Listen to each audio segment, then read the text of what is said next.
I never imagined that I would live to be 80 and end up alone in the middle of the Sahara. But here I was, determined to fulfill my last great dream, to see the vastness of the sand and feel the scorching heat of the world's largest desert. My nephew convinced me to join a small expedition that was crossing remote dunes, assuring me that hyenas were rare near the tourist routes. I trusted him, though fear was already beating silently in my chest. The first day was almost magical. The sand glowed with golden tones under the setting sun. The wind lifted fine particles that caressed my face, and I felt like the protagonist of an ancient adventure tale.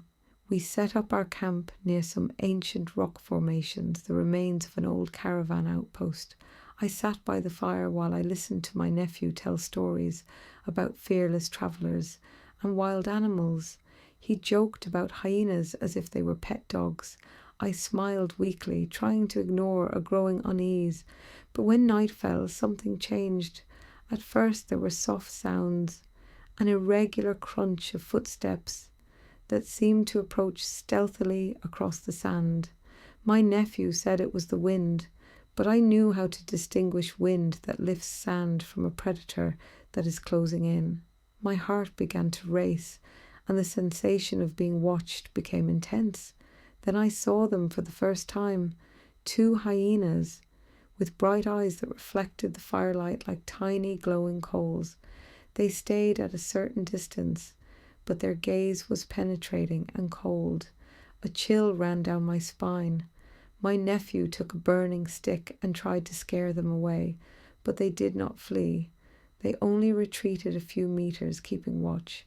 It was as if they were evaluating who was weaker, who could be the prey. I understood something terrifying. These were not just hungry animals, but intelligent and solitary creatures that had lost their pack and now survived with cunning, hunting silently. Every movement we made was being observed. Every shadow could hide an attack. I spent the night without sleeping, straining all my senses. Every crunch of sand, every whistle of the wind seemed to mix with the sound of the hyenas slowly approaching us. I breathed carefully, without moving a finger, aware that any mistake could be fatal.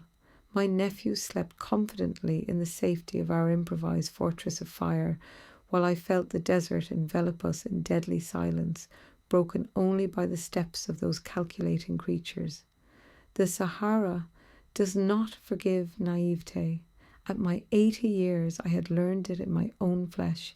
Faced with the intelligence and patience of predators, life experience and physical strength are insufficient proofs if the hunter's cunning is greater. The wind kept whispering, mingling with the crunching sounds that came from the darkness. I could not sleep. Every shadow seemed to move. Every small sound became a harbinger of danger. The hyenas had not left, and I could feel their presence even without seeing them. Sometimes I thought they were closer than they appeared, lurking around our camp, waiting for the right moment.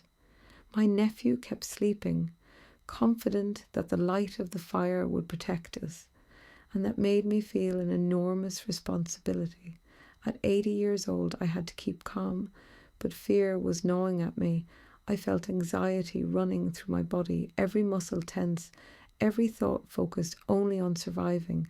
At one point, I heard a low, guttural howl that seemed to come from everywhere and nowhere at the same time.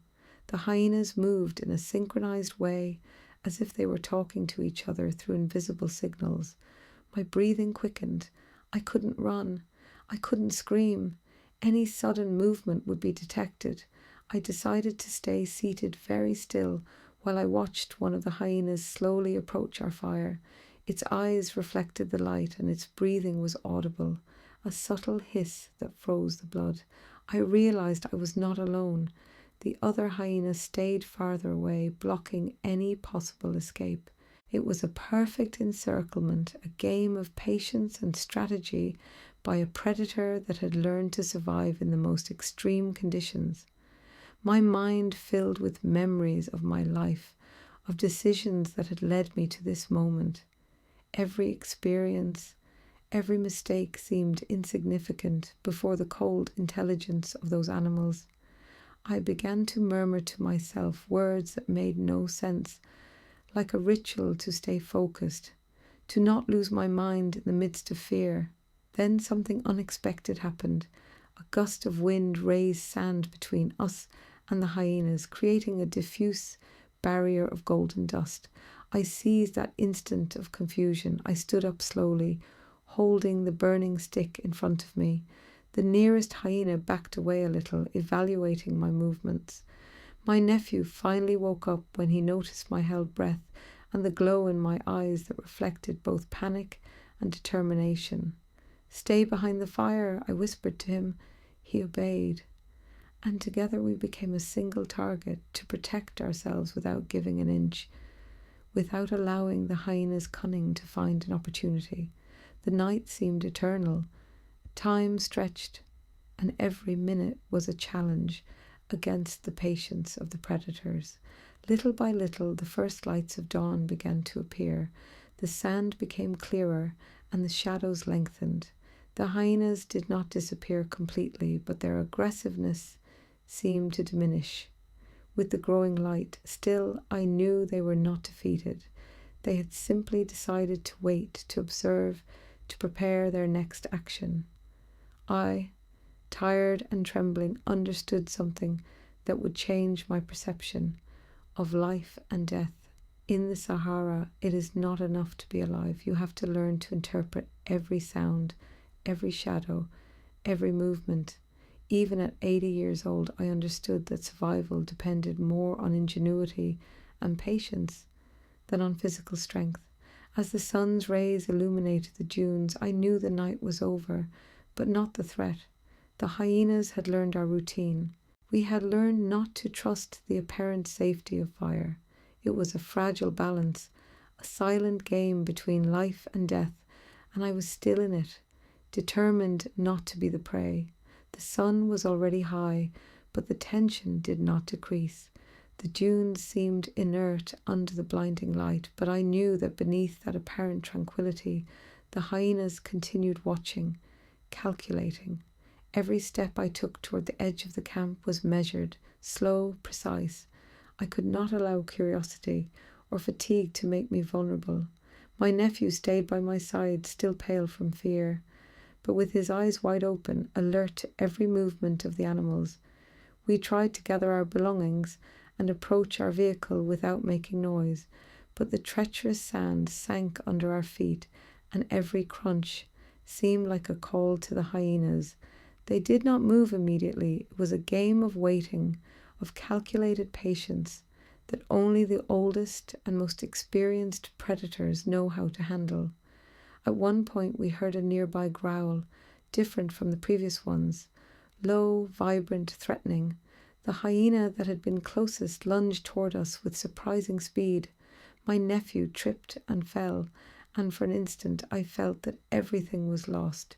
Without thinking, I raised the burning stick and struck the sand in front of her, causing her to raise her head and stop for an instant. It was enough to give us a precious second. I helped my nephew up and we moved toward the vehicle. Fear was absolute, a fear that gets under your skin and prevents you from breathing normally. Every second seemed eternal, and every glance back showed bright eyes that never blinked, that watched, that calculated. Finally, we reached the vehicle. The hyenas stopped a few meters away, as if they understood that we had crossed a border they could not violate. We got in and with trembling hands started the engine.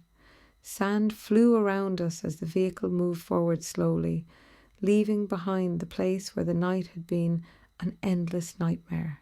Even so, the memory of those eyes, of that cold and calculating patience, remained in my mind like an invisible scar.